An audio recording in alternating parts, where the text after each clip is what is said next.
Hello students, आइए आज हम लोग बात करते हैं decision procedures and normal forms की। सबसे पहले तो आप समझ लीजिए कि डिसीजन प्रोसीजर होता क्या है। तो डिसीजन प्रोसीजर को समझने से पहले आप ये समझ लीजिए कि सबसे बड़ी जो और सबसे इम्पॉर्टेंट प्रॉब्लम है लॉजिक में, वो ये है कि हम कोई एक ऐसा मेथड पा जाएं जो हमें इनेबल कर दे ये समझने के लिए कि कोई गिवन एक्सप्रेशन टोटोलॉजी है या नहीं है। ठीक है, तो इसी को आप कह सकते हैं कि नॉर्मल फॉर्म एक डिसीजन प्रोसीजर है, एक मेथड है जो हमें बताता है कि कब और कैसे कोई एक्सप्रेशन, कोई लॉजिकल एक्सप्रेशन टोटोलॉजी होता है यानी ट्रू होता है। तो आप कह सकते हैं कि नॉर्मल फॉर्म्स जो होते हैं वो एक अल्टरनेट डिसीजन प्रोसीजर्स हैं। बहुत सारे डिसीजन प्रोसीजर्स हो सकते हैं, जैसे कि ट्रूथ टेबल्स भी एक डिसीजन प्रोसीजर है जो हमें बताता है कि कब कोई जो प्रपोजिशन है या एक्सप्रेशन है वो टोटोलॉजी होता है। तो अल्टरनेट डिसीजन प्रोसीजर के तौर पे नॉर्मल फॉर्म्स को देखा जाता है और ये इनेबल करता है हमें चेक करने के लिए whether any expression is a tautology. और आपको पता है कि अगर कोई टोटोलॉजी नहीं है तो वो या तो कॉन्ट्रडिक्शन होता है या तो कॉन्टिजेंट होता है। बेसिकली टोटोलॉजी को फाइंड आउट करने के लिए ही डिसीजन प्रोसीजर्स हम लोग लेकर आते हैं, और टोटोलॉजी को निगेट करने पर कॉन्ट्रडिक्शन मिल जाता है, कॉन्ट्रडिक्शन को निगेट करने पर टोटोलॉजी मिल जाती है। तो इस डिसीजन प्रोसीजर में टोटोलॉजी को चेक करने के लिए हम करते क्या हैं, किसी भी लॉजिकल एक्सप्रेशन को रिड्यूस करते हैं नॉर्मल फॉर्म्स में। तो यहाँ पर नॉर्मल फॉर्म्स को समझ लेना ज़रूरी है कि नॉर्मल फॉर्म्स होते क्या हैं और वो फिर कितने प्रकार के होते हैं। नॉर्मल फॉर्म्स को हम लोग सामान्यकार कहते हैं और ये दो प्रकार के होते हैं, conjunctive normal form and disjunctive normal form, जिन्हें आप एब्रिविएटेड वर्जन में CNF एंड DNF कहते हैं। ठीक है, अब आइए बात कर लेते हैं कि ये नॉर्मल फॉर्म्स या सामान्यकार होते क्या हैं। तो जब कोई भी लॉजिकल एक्सप्रेशन इस तरीके से प्रेजेंट किया गया हो कि उसके सभी स्टेटमेंट वेरिएबल्स एक इंडिविजुअल वेरिएबल हों, जैसे कि आपको पता है कि P जो है एक इंडिविजुअल वेरिएबल है जो कि एक स्टेटमेंट को या एक प्रपोजिशन को प्रपोजिशनल लॉजिक में एक्सप्रेस करता है। तो P, Q, R एट्सेट्रा के फॉर्म में जब दिए गए होते हैं तो आप उन्हें नॉर्मल फॉर्म्स में रखते हैं। मतलब कोई भी नॉर्मल फॉर्म्स किसी स्टेटमेंट वेरिएबल्स के इंडिविजुअल पार्ट को ही लेके चलता है। ठीक है, ये तो हो गई पहली बात। दूसरी बात क्या है कि किसी भी नॉर्मल फॉर्म में सिर्फ 3 ही लॉजिकल कांस्टेंट यूज होते हैं, निगेशन, कंजंक्शन और डिसजंक्शन। इसका मतलब है कि नॉर्मल फॉर्म्स में इम्प्लीकेशन या इक्विवेलेंस के लिए कोई जगह नहीं है। ठीक है, ये हो गया।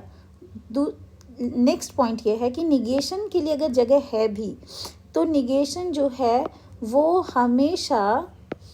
हमेशा क्या होगा, इंडिविजुअल स्टेटमेंट वेरिएबल्स के साथ ही आएगा।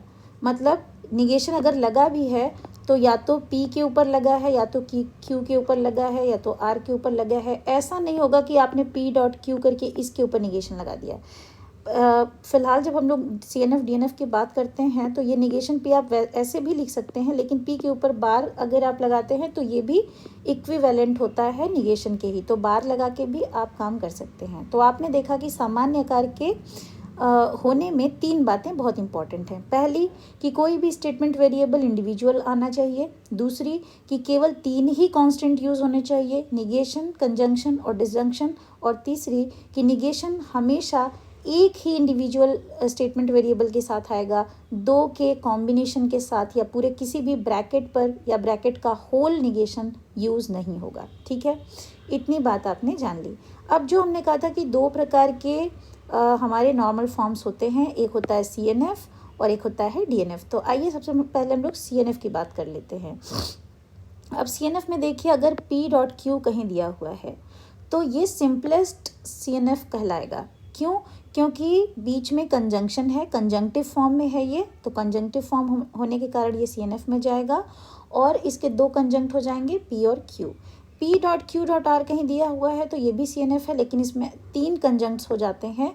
तो कंजंक्शन से जुड़े, जैसे कंजंक्शन है इसका स्कोप दोनों तरफ होता है बराबर। ठीक है, तो इन दोनों को हम लोग क्या कहते हैं, कंजंक्ट्स कहते हैं, दोनों तरफ कंजंक्ट्स कहते हैं। लेकिन जब हम लोग CNF DNF की बात करते हैं तो इन कंजंक्ट्स के लिए 2 नाम मिलते हैं, एक तो क्लॉज और दूसरा मैक्स टर्म।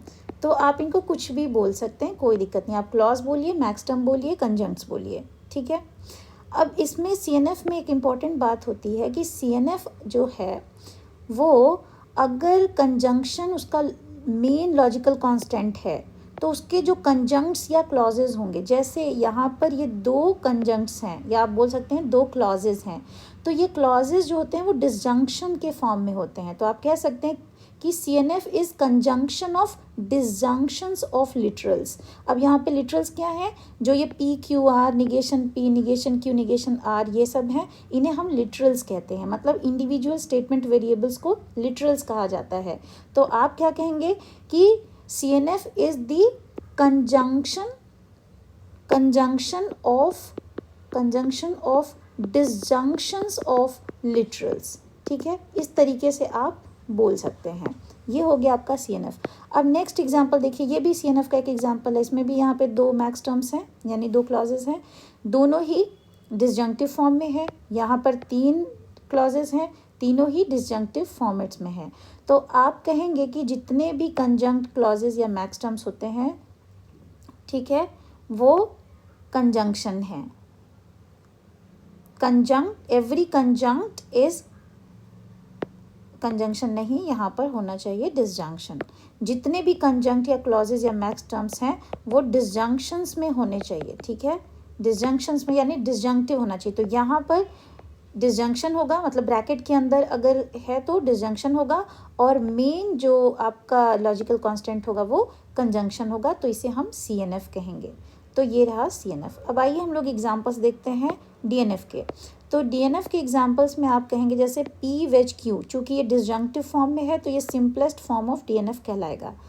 और DNF में जो मेन फंक्शन होता है वो वेज होता है, यानी कि डिसजंक्शन का साइन होता है। और इसके जो डिसजंक्ट्स होते हैं, जैसे कि आपको पता है कि अगर ये डिसजंक्शन का साइन है तो इसके दोनों तरफ जो इसका स्कोप होगा, उन दोनों तरफ के पार्ट को हम कहते हैं डिसजंक्ट्स। इन्हीं डिसजंक्ट्स के लिए DNF में एक टर्म मिलता है जिससे हम कहते हैं मिन टर्म। जैसे CNF में आप क्लॉजेज या फिर मैक्स टर्म्स बोल रहे थे, वैसे यहाँ पे मिन टर्म्स भी बोल सकते हैं। तो DNF में जो मिन टर्म्स या डिसजंक्ट्स होंगे वो कंजंक्शन के फॉर्म में होंगे। जैसे आप यहाँ देख पा रहे हैं, यहाँ पर कंजंक्शन के फॉर्म में है, यहाँ भी कंजंक्शन के फॉर्म में है, यहाँ भी कंजंक्शन के फॉर्म में है। और निगेशन कहीं भी अगर लगा है, चाहे इस एग्जाम्पल में देखिए, चाहे यहाँ पर आप CNF के एग्जाम्पल में देखिए, कहीं पर भी अगर निगेशन लगा है तो वो एक इंडिविजुअल स्टेटमेंट वेरिएबल के साथ ही लगा है, पूरे ब्रैकेट का होल नहीं लगा है। ठीक है, तो इसे ही आप DNF के फॉर्म में कहते हैं। अब देखिए, अगर कोई एक्सप्रेशन CNF या DNF के फॉर्म में नहीं है, मतलब नॉर्मल फॉर्म में नहीं है, तो हमें सीखना होता है कि हम उसे नॉर्मल फॉर्म में कन्वर्ट करें। तो नॉर्मल फॉर्म में कन्वर्ट करने का मतलब इंडिविजुअल वेरिएबल्स होने चाहिए, केवल 3 साइन होना चाहिए और निगेशन लिटरल्स के साथ आने चाहिए। ठीक है, तो आप करेंगे क्या, जैसे मान लीजिए कहीं पे इम्प्लीकेशन और इक्विवेलेंस का साइन आ गया तो आप उसे रिमूव कर देंगे, इस साइन को रिमूव कर देंगे। उस साइन को रिमूव करने के लिए आप इक्विवेलेंसेस के रूल्स का यूज़ करेंगे। फिर अगर कहीं पे किसी ब्रैकेट के बाहर निगेशन का साइन है तो उसे इनवर्ड पुश करेंगे, और उसके लिए आप रेफरेंस फार्मूलाज का यूज़ करेंगे। रेफरेंस फार्मूला आप दूसरे वीडियो से देख सकते हैं। और ये जो रेफरेंस फार्मूला का यूज़ हम करते हैं उन्हीं के आधार पर हम कंजंक्शन ऑफ डिसजंक्शन या डिसजंक्शन ऑफ कंजंक्शन को प्राप्त करते हैं। और लास्टली हम क्या करते हैं, किसी भी तरीके का अगर कोई कॉम्प्लेक्सिटी जैसे कि डबल निगेशन दिख रहा हो या ब्रैकेट के बाहर दिख रहा हो या कहीं पे जो क्लॉजेज हैं उसमें अंदर जो है वो डिसजंक्शन की बजाय कंजंक्शन आ गया हो, तो उन सबको चेंज करना पड़ता है डिफरेंट रूल्स की सहायता से। तो आप सिंप्लीफाई करते हैं, जहाँ पे ज़रूरत होती है रिपीटेशंस को हटाते हैं, अवॉइड करते हैं रिपीटेशंस को, ड्रॉप करते हैं पैरेंथेसिस को, और टोटोलॉजी और कॉन्ट्रडिक्शन के हिसाब से। तो आगे हम लोग रूल देखेंगे इस पर। फिलहाल ये स्टेप्स हैं जो हमें किसी भी एक्सप्रेशन को CNF या DNF में कन्वर्ट करने के लिए यूज़ करने होते हैं। पर आइए इसके लिए हम कुछ इंपॉर्टेंट फार्मूलाज को देख लेते हैं जो बहुत ही ज़रूरी हैं ये सीखने के लिए कि हम CNF और DNF करते समय किसका ध्यान रखते हैं। तो देखिए, हम लोग कुछ इक्विवेलेंट्स को यूज़ कर सकते हैं जब कन्वर्ट करना हो किसी भी एक्सप्रेशन को CNF या DNF में, जैसे कि कॉम्यूटेशन। कॉम्यूटेशन का रूल कहता है कि P.Q को आप Q.P और P वेज Q को आप Q वेज P लिख सकते हैं, ये आप जानते हैं। इसी प्रकार टोटोलॉजी का लॉ कहता है कि P जो होता है वो P वेज P के और P का ही मान P डॉट P के बराबर होता है, क्योंकि P का जो भी ट्रूथ वैल्यू होगा उस ट्रूथ वैल्यू का उसी ट्रूथ वैल्यू के साथ डिसजंक्शन या उस ट्रूथ वैल्यू का उसी ट्रूथ वैल्यू के साथ कंजंक्शन करने पर हमें वही ट्रूथ वैल्यू प्राप्त हो जाती है और ये हमेशा ट्रू होता है। तो ये टोटोलॉजी कहलाता है, ठीक है। मतलब कि P वेज P, अगर P ट्रू है तो P वेज P हमेशा ट्रू ही होगा या P डॉट P भी हमेशा ट्रू ही होगा, ठीक है। तो एक ट्रू प्रपोजिशन का डिसजंक्शन या कंजंक्शन हर हाल में ट्रू ही होता है। अब यहाँ पर एक बात समझने की है कि मान लीजिए कि कहीं पर कोई P प्रपोजिशन दिया हुआ है और उसको कहा जाए कि DNF या CNF में कन्वर्ट करिए, तो एक ही प्रपोजिशन है। अब आप उसे कैसे CNF या DNF में कन्वर्ट करेंगे, क्योंकि उसके लिए आपको कंजंक्शन साइन चाहिए, कंजंक्शन साइन लगाने के लिए आपको कोई कंजंक्ट चाहिए, या फिर DNF के लिए आपको डिसजंक्शन साइन चाहिए, उसके लिए आपको कोई डिसजंक्ट चाहिए। वो आप कहाँ से लाएंगे? तो उसके लिए एक रूल है कि किसी भी ट्रू प्रपोजिशन में यदि आप कंजंक्ट कर देते हैं किसी टोटोलॉजी को, जैसे कि Q वेज Q बार, ये टोटोलॉजी है, ठीक है। क्यों, कैसे टोटोलॉजी है? क्योंकि Q यदि ट्रू है तो Q बार जो है वो फॉल्स होगा। तो ट्रू या फॉल्स, ट्रू वेज फॉल्स हमेशा ट्रू ही होता है। तो आप जानते हैं कि ये टोटोलॉजी है। तो आप क्या कर सकते हैं कि किसी भी P को DNF में बदलने के लिए आप उसमें एक ऐड कर देते हैं कंजंक्शन से टोटोलॉजी को, यानी एक ट्रू स्टेटमेंट को किसी ट्रू स्टेटमेंट में एक टोटोलॉजी को यानी ट्रू स्टेटमेंट को ऐड करने पर आपको एक टोटोलॉजी ही मिलती है। मतलब P के हिसाब से ही, जो भी P का ट्रूथ वैल्यू होगा उसी के हिसाब से वो चलेगा।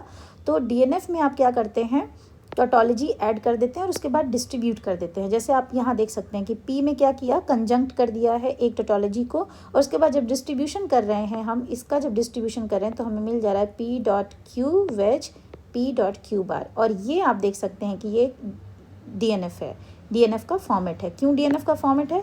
क्योंकि वेज यहाँ पे मेन कांस्टेंट है और दोनों ही जो मेन टर्म्स हैं वो कंजंक्शन के फॉर्म्स में हैं।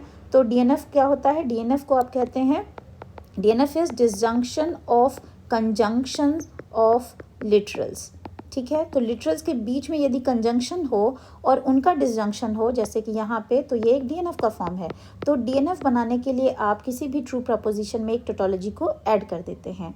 और अगर आपको मान लीजिए CNF बनाना हो तो आप क्या करेंगे, आप किसी भी ट्रू प्रपोजिशन में ऐड कर देते हैं एक कॉन्ट्रडिक्शन, और इसे ऐड करते हैं आप एडिशन से। जैसे पहले में आपने कंजंक्शन से ऐड किया था, यहाँ पर आप डिसजंक्शन से ऐड करते हैं, यानी कि एडिशन से। तो CNF में आप ऐड कर देते हैं एक कॉन्ट्रडिक्शन और उसके बाद उसको डिस्ट्रीब्यूट करते हैं। तो यहाँ पर देखिए, ये P wedge Q dot Q bar को अगर डिस्ट्रीब्यूट करेंगे तो आपको मिल जाएगा P wedge Q dot P wedge Q bar, और ये एक CNF है। क्यों CNF है? क्योंकि यहाँ पर देखिए, ये लॉजिकल कांस्टेंट जो है वो कंजंक्शन है, और ये जो दोनों मैक्स टर्म्स हैं वो डिसजंक्शन के फॉर्म्स में है। मतलब कि this is a conjunction of disjunctions of literals, तो दिस इज़ CNF। अब कुछ और रूल्स हैं जो हमें यूज़ करने होते हैं जब हम CNF DNF में किसी एक्सप्रेशन को कन्वर्ट करते हैं, तो वो है इम्प्लीकेशन का रूल और इक्विवेलेंस का रूल। इम्प्लीकेशन साइन हटाने के लिए हम क्या करते हैं, उसे मटेरियल इम्प्लीकेशन के इस लॉ से चेंज कर देते हैं, सब्सटीट्यूट कर देते हैं। और आपको पता है कि P imply Q is equivalent to negation P wedge Q। Negation P के लिए ही P बार आप लिख सकते हैं, तो P बार वेज Q। और P equivalent Q logical equivalent किस बात के होता है कि या तो दोनों सही हैं या दोनों गलत हैं। मतलब P dot Q wedge negation P dot negation Q। इसी एक्सप्रेशन को आप P बार और Q बार के साथ ऐसे भी लिख सकते हैं। और आप यहाँ पे देख सकते हैं कि दोनों DNF के फॉर्म में है। क्यों DNF के फॉर्म में है? क्योंकि यहाँ पे देखिए, लॉजिकल कांस्टेंट डिसजंक्शन, और ये जो मेन टर्म्स हैं वो कंजंक्शन, और जहाँ भी निगेशन आया है वो सिर्फ एक इंडिविजुअल वेरिएबल स्टेटमेंट के साथ ही आया है, ठीक है। तो ये रहा बहुत ही ब्रीफ में आपका कंजंक्शन और डिसजंक्शन का इन्फॉर्मेशन। अब एक चीज़ और आप बस यहाँ पर समझ लीजिए, छोटी सी चीज़ है, जल्दी से समझ लेते हैं। DNF को हम लोग सम ऑफ प्रोडक्ट्स कहते हैं। तो कोई भी स्टेटमेंट फॉर्म जो कि कंसिस्ट करता है डिसजंक्शन से, लेकिन किनके बीच? कंजंक्शंस के बीच, वो DNF कहलाता है। तो यहाँ पे कुछ एग्जांपल्स हैं, आप देख सकते हैं, ये DNF का एग्जांपल है, ये DNF का एग्जांपल है, ये DNF का एग्जांपल है। अगर आपसे सवाल कहीं पूछा जाए कि DNF का एक एग्जांपल दें, तो आपको पता होना चाहिए कि आप क्या करेंगे। या तो लिटरल्स के बीच में आप डिसजंक्शन साइन लगाइए, या फिर अगर ब्रैकेट में दो वेरिएबल्स को रख रहे हैं तो उनके बीच में कंजंक्शन का साइन लगाइए। और अगर कहीं भी निगेशन यूज़ कर रहे हैं तो निगेशन को सिर्फ और सिर्फ एक ही इंडिविजुअल स्टेटमेंट वेरिएबल के साथ लगाइए। और इसी तरीके से जो CNF होता है उसे हम कहते हैं प्रोडक्ट ऑफ सम्स। तो प्रोडक्ट ऑफ सम का मतलब होता है कि स्टेटमेंट फॉर्म जो कि कंसिस्ट करता है कंजंक्शन से, लेकिन किन के बीच, डिसजंक्शन के बीच, उसे आप CNF कहते हैं। ये रहे कुछ एग्जाम्पल CNF के, ठीक है। तो इस तरीके से आप प्रैक्टिस करिए और कुछ रेफरेंस फार्मूला का यूज़ करके कैसे हम लोग कन्वर्ट करते हैं एक्सप्रेशंस को, उसको हम लोग नेक्स्ट वीडियो में देखेंगे, उस पर बात करेंगे। और रेफरेंस फार्मूला पर भी एक वीडियो है, वो भी आप देख लीजिए और उसके बाद ये सवाल आपके लग जाएंगे। Thank you everyone.